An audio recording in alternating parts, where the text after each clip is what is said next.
Hold on. Oh my God! So I've been talking all this time, and I haven't even had a microphone on. Jesus Christ! But here I go. So we're going to talk about Dr. King's dream. We're going to talk about inauguration, 2021, a new day in America. We're going to talk about Karen's behavior, traditional media, and we may talk about the Mets GM because he's a sick creep. But before we do any of that, hey, it's the big baby.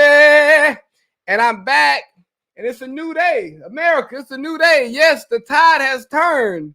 It's a new day, or has it? Hell, I don't know. You tell me. But let's talk about an old day. Let's talk a little bit about Dr. King and his dream. So we celebrated Dr. King's birthday this past Monday. You know, a day on, not a day off, a day of reflection, a day of action, you know, a day where we should focus on the things that matter every single day. A day where we are going to act like we're better. We're going to highlight racial injustice in the world, but we're just going to highlight it. We're not going to, remove it from the book. We're just going to show that it exists, right? And I was watching, I think, a basketball game, and somebody was talking about how his message is so prevalent today and how it's so applicable. And I'm like, bro, if we truly celebrated Dr. King the way that we say we do, his message would be null and void. It wouldn't even be relevant today. We wouldn't be worried about, him dreaming about his children will grow up in a country where they would not be judged by the color of their skin, but by the content of their character. Yes, yeah, that was his dream. And sadly, we're still asleep. Because obviously people are still being judged by the color of their skin, whatever group they fall into, but not actually their character or their abilities. So we say we love Dr. King. We say that we are trying to make his dream a reality. But I just think we're still dreaming. I think it's still a dream. I think it's become an afterthought, honestly. We get to celebrate the hero, but we're not taking actions to achieve what he's known for being heroic for. So when are we going to wake up? When are we going to wake up and stop dreaming about this and make it reality? Now, I know you can do your social media posts and you can talk about it on this day, on this weekend, throughout this week. The NBA can play good basketball games, and Nike will make shoes for MLK Day and stuff like that. And the different news networks, the TV shows, the sports shows will talk about what Dr. King means to them. But when are we actually going to turn these words into actions? When are we going to try to make a world in which people are judged based on their merits and not on the color of their skin? When are we going to make this country a place where the people who were disenfranchised for so long, who, built a lot of this country, when are those people going to be rewarded for what they put into this, And I think that it's cool to celebrate Dr. King, but when the young lady said and was speaking to how great it is that his message is impactful today, I just see that as the opposite. It's terrible that his message is still relevant today. It's terrible that he's been dead since 1968 and we're still talking about the same thing. I think it's terrible that we're still fighting to be treated humanely, that we're fighting for injustice. And I also think it's terrible that we are relying on the people who put us in this situation, the systems that put us in this situation, to fix themselves. I think that's terrible as well. I think that, yes, we should demand tangibles. We should demand reparations. We should demand items, action items, and not just symbols. But at the same time, we should take those steps in order to receive what it is that we actually need ourselves, man. You can't expect somebody to care about your problems more than you. You can't expect someone to be better at knowing what your issues are and having more fervor to fix your issues than you. So, man, look, don't let this King stuff, man, just be a post. Don't let it be a podcast. Don't let it just be a conversation. Let's just not celebrate it in January. Let's live it year round. And if we live it year round, then, maybe his dream will become a reality. And with that, let's talk about a new day in America. 1 second, please. Need a little bit of lubrication here. Pause. But let's talk about a new day in America. January 20th, 2021, we had inauguration. It's a new day in America, right? That's what I've been seeing. But what's so new about it? We got some new faces in the same positions, new faces who were a part of the same system that tells us on the surface they're gonna work with us, they're gonna fix our problems, they're gonna support us, but at the end of the day, they still look out for their own personal interest. Is that what we are celebrating? Don't get me wrong. I support some of the symbolism, right? Is it dope to see that a HBCU alum, a lady who is Black, sometimes when it's convenient for her, is the vice president? Yes. Do I think that's inspirational for Black people, Black women? Yes. Do I think the picture of former President Obama and Vice President Kamala Harris holding hands and stuff, do I think that symbolism is nice? Yeah, I think it's nice. But what are we gonna do next? It's time to go to work.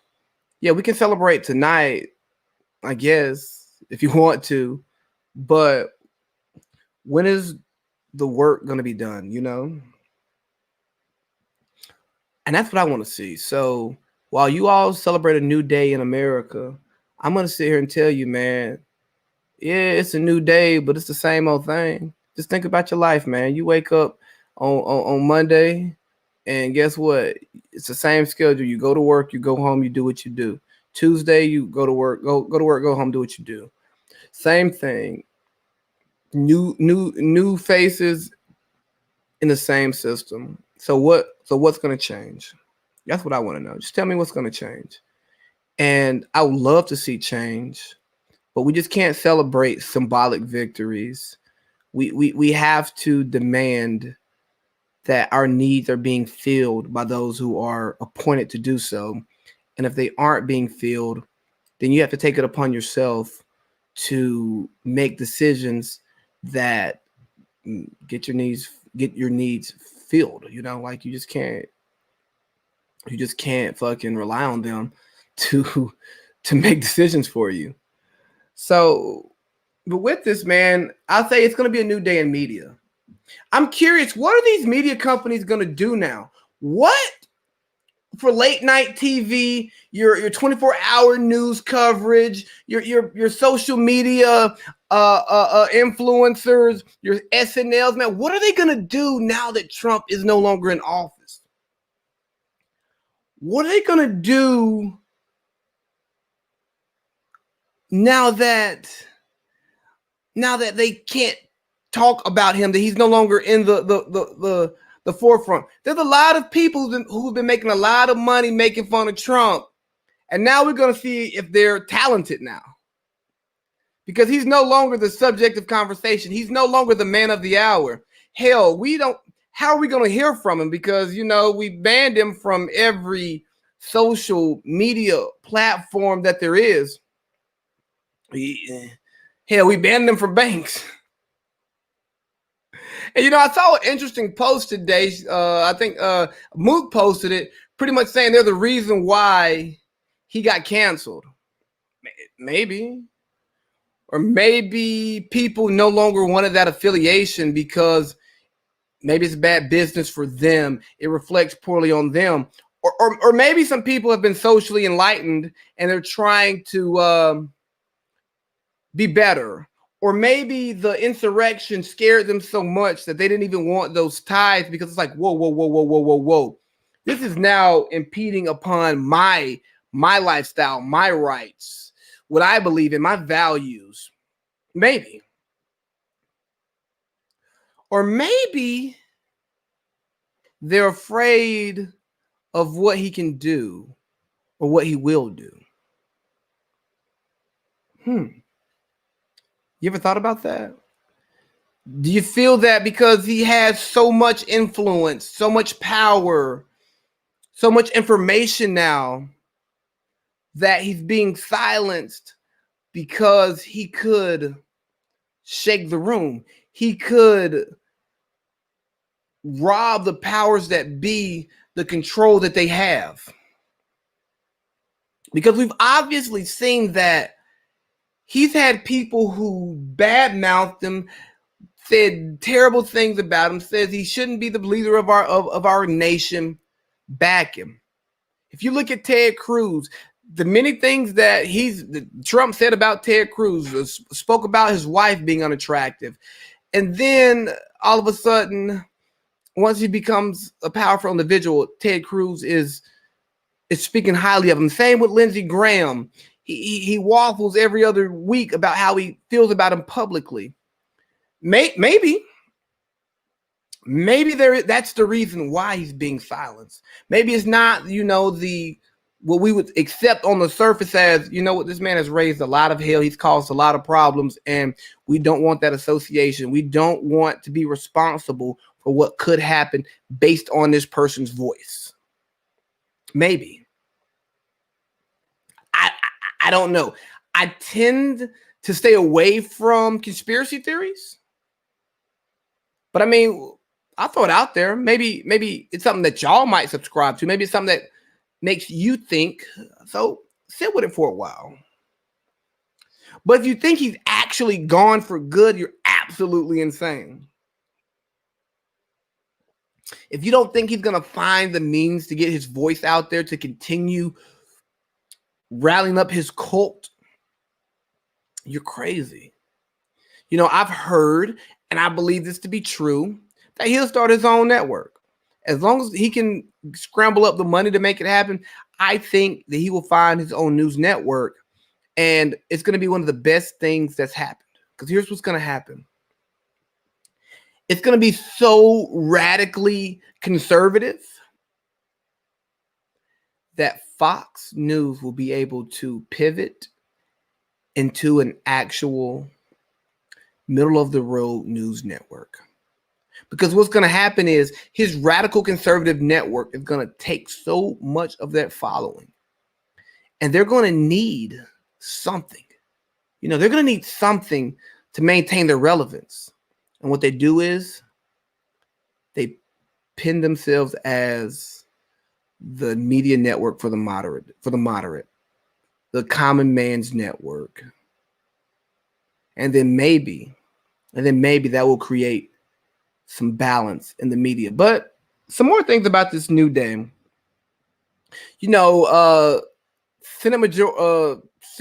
Current Senate Majority Leader for like a couple more days, Mitch McConnell, received praise for speaking to the president being responsible, or the former president, sorry. My bad, President Biden. Forgive me, please. Shout out to the Niblets. But he received praise for calling out Donald Trump and saying that he was responsible for the actions that happened at the Capitol.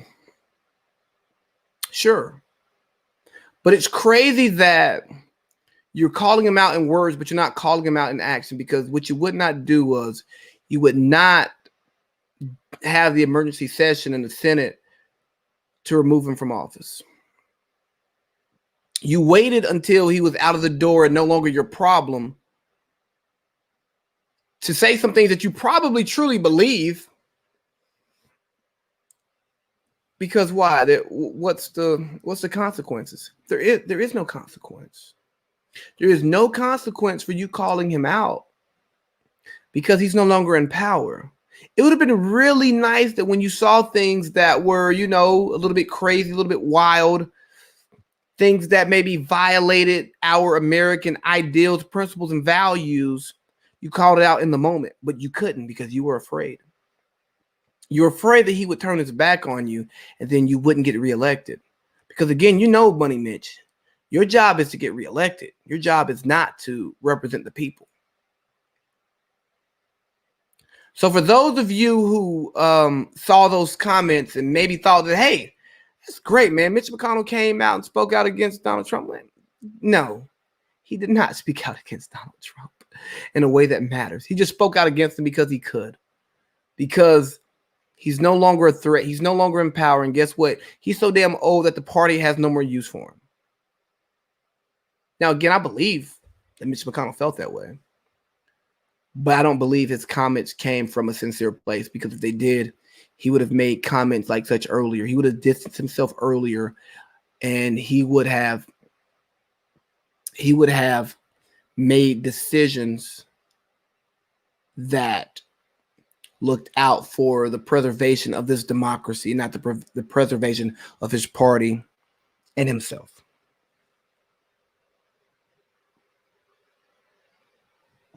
All right.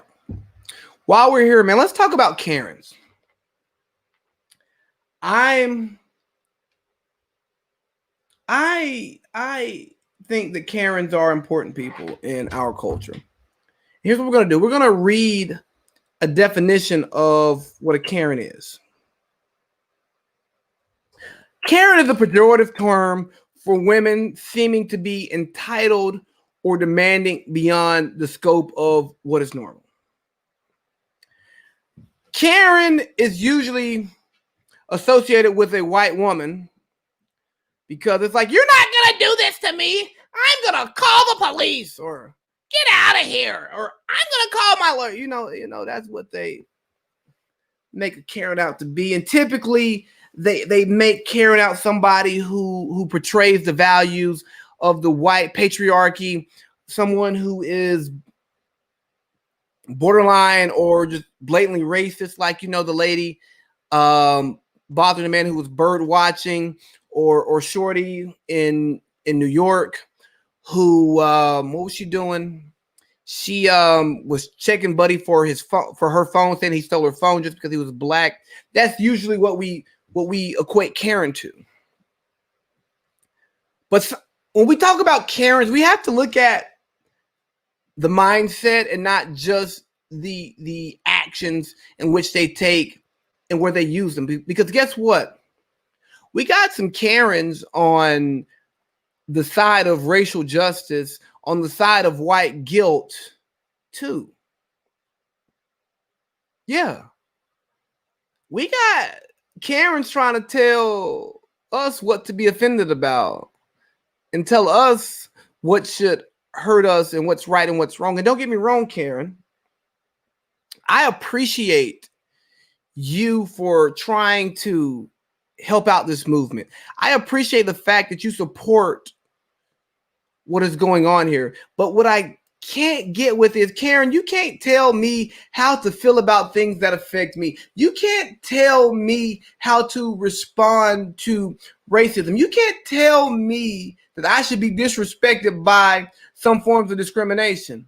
And maybe I don't love myself enough to be upset or be outraged by it. Maybe I just think, okay, you know what? It's the culture here. I'm going to do what I got to do. And I'm going to go on with my life. But guess what? You don't get to tell me how to feel. Because for one, you're not in my shoes. You're not living my life. You've never lived this experience. And maybe you have some form of guilt because of what your people have done, or maybe even the stuff that you did before you were enlightened. And that's fine. But you don't get to control the narrative, Karen. And that's what Karens try to do. Karens are trying to control the narrative. They want to make the narrative their narrative. No, Karen. Here's why you're a Karen: because you think it's about you. It's not about you. It's about the people that are affected by what's going on. And for you Karens who are allies in this fight against discrimination, racial injustice, treatment, negative treatment of people because they're different, here's what you do. You take a step back and you be an assistant, right? You're not the point guard here. You ain't running the offense. You're not the quarterback. You're a complementary piece here. So as a complementary piece, make sure your actions are complementary instead of, quarterback you. You're not throwing the ball. You ain't even catching the ball. You ain't calling the plays. You're just on the team to provide support. On to the traditional media. If y'all are tired of hearing the traditional media be bashed, then I'm so sorry, but I'm going to continue to bash the traditional media. Because the traditional media, they're the gatekeepers of so much information for so many people. Oftentimes, we don't have time to do our research, so the media takes the information that we want and what we need, and they tell the story for us. And if we don't do our own research, we don't do our homework, then we may believe that what the media is telling us is our truth instead of their truth. We might take it as it is the definitive truth instead of their truth, correct? So I was listening to the Real Ones podcast on the Ringer, on their Ringer basketball feed. And Logan Murdoch and Raja Bell were having a great conversation about how players are covered by the media and how there aren't a lot of black voices in the mainstream sports media who get to tell the story. And the guy Logan Murdoch, who is a member of the media, he talked about how their producer is of the podcast. She's from St. Louis. He's never been to St. Louis, and he can't talk about St. Louis from an educated point of view. Why? Because he's not from there, not been there. But she could. And here's what happens with the media. They try to tell a story, but they don't know the characters. And let me tell you, it is hard to tell a story if you don't know the characters in the story. If you're going to speak just from your point of view, if you don't get to know these people, if you don't have real access with them, because you got to understand, people got their work outfits. I know y'all seen the funny joke from the one episode of Family Guy when the police were gone and all the black people just come out the woodwork zipping off their white suits. That's the real thing. You got your real face and you got your work face. And here's what I'm willing to bet. A lot of these members of the traditional media, they get our work face. So when they get the work face, they take the work face as the real face and they use that to tell a story without even understanding the story that they're telling. Because they don't know what's going on. They don't understand us, our people, our culture. Which is why we need more voices in the media. We need alternative forms of media, because the traditional media is going to be what it's going to be. Because you got to understand who owns the traditional media and what narrative they're going to want to push. We just got to get away from the traditional media in many instances. Yes, because they have the access that we want and that we need, but they don't have the cultural awareness. They don't have the background. They don't understand the context of so many of the stories that they tell them the wrong way.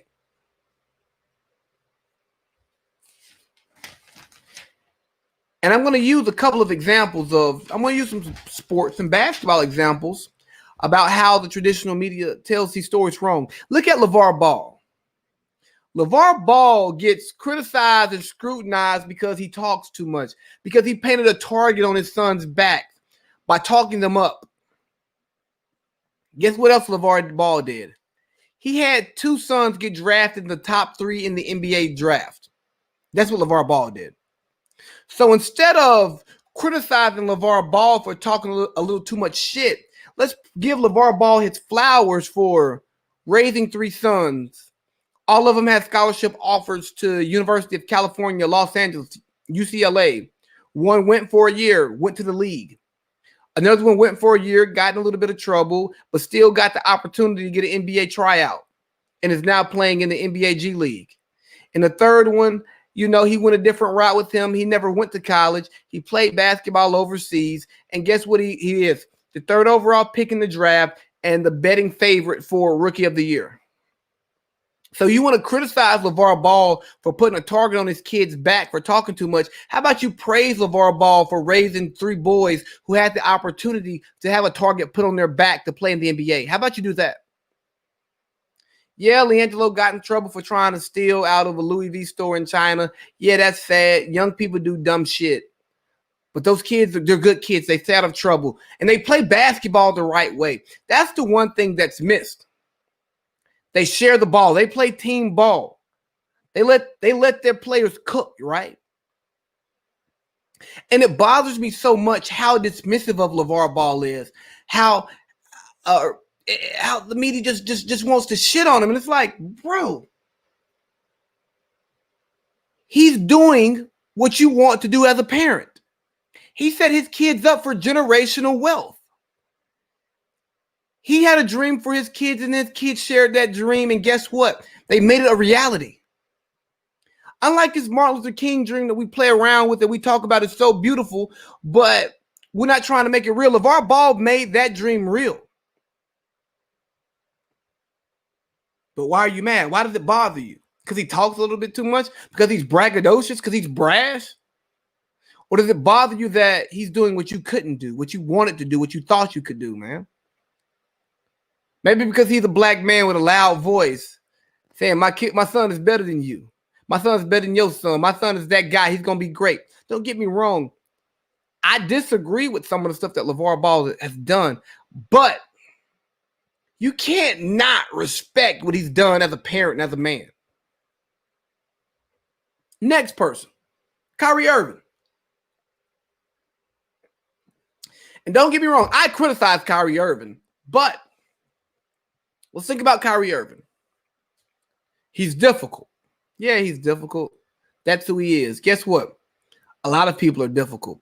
But when you're good at what you do and people want you, you get to be difficult. I bet Jay-Z is difficult. I bet P. Diddy is difficult. I bet Bill Gates is difficult. I bet Steve Jobs is difficult. I bet Tom Brady's difficult. Peyton Manning, I bet he's difficult too. But guess what? We like him. Shannon Sharp said it today on the show. If the media likes you, they cover you differently. Like Cam Newton, when he didn't follow on the fumble in the Super Bowl. He got murdered for a week. Ben Roethlisberger, first round of the playoffs, he watches the ball go into the end zone, and he don't even think about falling on it. Nothing. Not even to mention his past transgressions that have been forgotten. But back to Kyrie. Now, do I agree with Kyrie going dark from his team and not telling anybody, not telling his leadership? No, I don't agree with that. But the way that Kyrie is talked about as if he's like this weird person, oh, he's not a leader. So what? He doesn't have to be a leader. He just has to be good. Has to do his job. Leadership is not in his job description. You understand that? It's the coach's job to lead the team. It's the GM's job to find people to lead the team if your best players aren't natural born leaders or don't want to accept the leadership role. Yeah, that's on you. And then they talk about, oh, he couldn't work with LeBron. How's he going to work as the third wheel with James Harden and Kevin Durant? Well, let's do a little homework here. He didn't want to play with LeBron in the first place. LeBron showed up. He was stuck with LeBron. So you do what you got to do when you're with LeBron. He ends up in Brooklyn, and guess what he wanted to do in Brooklyn? He wanted to play with Kevin Durant. And I'm pretty sure he signed off on James Harden coming to Brooklyn. And guess what happens when you're doing something that you want to do with people that you want to do it with? You make sacrifices. And they talk about him as if he doesn't sacrifice, he won't sacrifice it. No, I didn't want this Cleveland situation. LeBron tried to big bro me all the time and sun me. Like, nah, bro, I'm a grown man. I put my pants on just like you do. You know what I mean? I pay bills. I got a kid. You're not gonna sun me. Boston, he didn't want to be there. Oh, he didn't work out with Brad Stevens. Well, Brad Stevens, how about you go win something and prove that you are this brilliant coaching mind? Yeah, I know you call great plays. I know you see the game well, but guess what? You haven't won a championship. How about you bring out the best in Jason Tatum? Kyrie didn't necessarily want to be in Boston. He tried to make the best of the situation. So they say. But when you're finally somewhere where you want to be, when you're hanging out with people that you want to hang out with and working with people that you want to work with, you sacrifice. Think about if you go out with some people who you don't really rock with and you're just going out, you're going to kind of do what it is that you want to do that night because you want to make sure that it's enjoyable. But when you're hanging out with your friends, you may do some stuff with your friends that you don't want to do just because you're with the people that you like to be with. Same thing on the basketball court. And that's what's been going on with this conversation around James, KD, and Kyrie that, oh, it's not going to work. No, if they want to be there, they'll make it work to the best of their abilities. Am I saying they're a championship team? No, I'm not saying that because there are some holes in the team that even if they wanted to fill them, the three players, the big three, don't have the abilities, the talents to actually change those things. But the idea that they're not going to get along, no, they're going to get along. Will they have issues? Yes, because that's natural. And while I'm on this, man, I heard somebody rate Luka above James Harden. Stop it. James Harden may be a declining asset because of how he acted in Houston. Again, he was somewhere he didn't want to be, working with people he did not want to work with. And we love Luka because he's young. He's the next best thing. But guess what, man? The next best thing is not better than the main attraction. That's like people who get so excited about, oh, we got draft picks. I don't want draft picks. I want great players. Like when the Texans trade Deshaun Watson, they're going to get draft picks. And some people are going to get excited. Oh, boy, they got 3 first rounders for Deshaun Watson. Guess what they didn't get? Deshaun Watson, the goddamn superstar. You understand me? Same thing. Because Luka is the new shiny thing. We want to make him the best thing since sliced bread. But guess what? He hasn't made it out of the first round. I don't care if he's only in year 3. He's only in year 3. So guess we say, oh, Harden hasn't led a team to a championship. So that's Luka hasn't either. Harden just, scored 36 in a season. He's led the league in assists, scoring title, assist title, top 5 in MVP damn near every year. Yeah. Stop it. But because the traditional media likes Luka and they don't like Harden anymore, Luka is now better than Harden because we don't like Harden. That's what they do. But hey, Harden, I got to criticize you here, man. So Shaq came out on TNT's NBA show, and he pretty much said, yeah, James, you talk about all that, how, you love the city and all that stuff, but you didn't get the job done. Shaq's qualified to say that. I'm so happy Shaq is on TV because he is one of a few people who is qualified to call out star players for not playing up to the standard of a superstar player. And sometimes with the big men, he goes too hard on them, but it is what it is. So he calls out Harden for not giving his all to Houston. And I'm not going to speak on Harden's effort. I'm just going to speak on the result. What he did wasn't enough. But then James has this response. We do all this talking about uplifting the next African-American athlete / male. And some of these ex-NBA players use national TV or their own, wrong there, James, come on, be better than that, on social media to do the opposite. I see it. I just say to myself, the real never lose. Salute to D Wade for being solid. And D Wade said, let's talk about this narrative. James Harden looks happy and there's no price tag for that feeling. Could he have handled things better? Yes. But couldn't we all? I'm happy for this black man. I love the race conversation. I love to talk about race. And if you know me, you know I'm going to talk about race all the time on this podcast when it is appropriate. When I can advance the race conversation, I'm going to talk about it. But right here, this conversation sets the race conversation back. You remember when I said you can't use your race card too much because it might decline? Here's the situation in which the race card declines. Because James Harden, a black man, can criticize what you do on the basketball court and what you do as it relates to basketball, but not be tearing you down as a black man. It is his job as an analyst to analyze what you do. And am I okay with what D Wade said? Absolutely.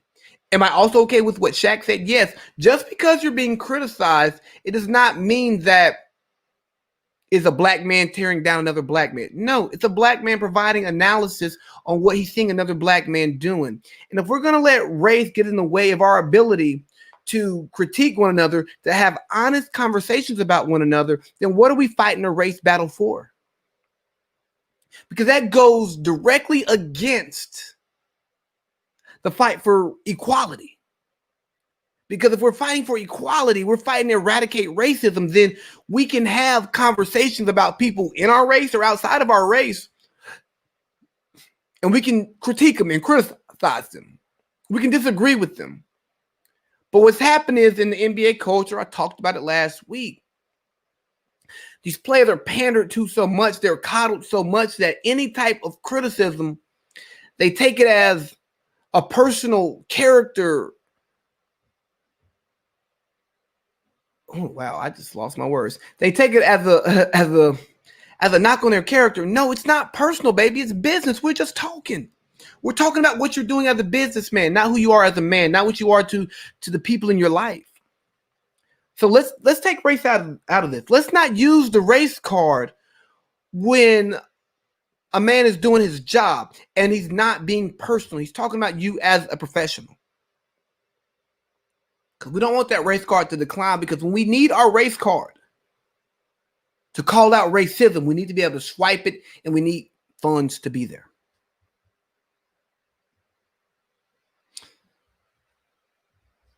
So before I close out, I just want to say Jared Porter, who was just fired by the Mets, is a sick son of a gun.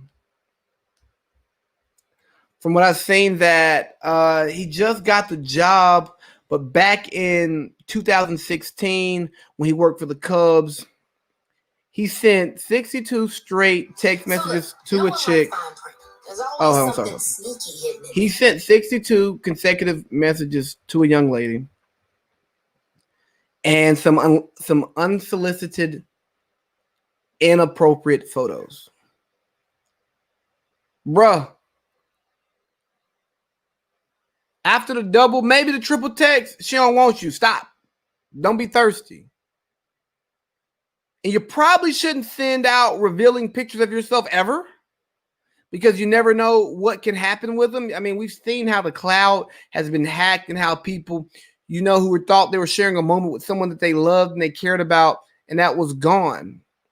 It was given to the entire world. But more importantly, bro, if you're not involved with somebody, they don't want you, don't send them pictures of yourself. That is unbecoming. That is disgusting. That's when Me Too should come for you. But yeah, he's a sick, disgusting individual. And he deserves to get fired. And hopefully he gets some rehabilitation. He gets himself together, and then maybe he can, work again in Major League Baseball, because I'm all for forgiveness. If you get yourself together, I believe you deserve the opportunity to work again. And just because you're a sick, nasty, disgusting creep, that does not mean you don't deserve to make money. You just need to get help, and we can't support your toxic behavior. Speaking of which, I'll talk about, you know, I need to add something to the front end, but I went on If My Vagina Could Talk podcast. It was a great conversation. If My Vagina Could Talk, look that up. I went on there and I talked about with the great host Natasha De Leon. She's a life coach too. You know, she might be able to help y'all out with some of your issues. We talked about toxic masculinity. We talked about dating strong women and also dating talk about interracial dating and how difficult that can be. So it was a great conversation. I thoroughly enjoyed it, man. I'm so happy I had her on, or she had me on, excuse me. And maybe we'll have her come on and she can talk about her podcast some, because I interviewed her a while back, but this was before she was podding. Man, we got some heat coming out next week. I think I'm going to do a full NFL, a full Falcons off or season recap and off season prognostication with Pi. I didn't even talk to Pi about it yet. I need to hit him up to see what his schedule's like so we can do that. And then I'm going to bring back Tyler Blackman. He's going to come on and we're going to talk about the recruiting pipeline, high school basketball, AAU, college basketball. I'm going to let him know how much I hate college basketball and how it's such a bad TV product. And it's going to be a great conversation, man. We'll probably hit some stuff that actually counts. But look, we're back to podding every week. We're putting out a pod every week. We're putting out the NFL show until the end of the NFL season. We'll put it out sparingly during free agency and off season, and then we'll be doing a full NBA show once the NFL season is over. Thank you all for listening, man. Comment, like, subscribe, rate, do all of that, share, let the people know that we're out here, man. I love you all. Big baby, yeah!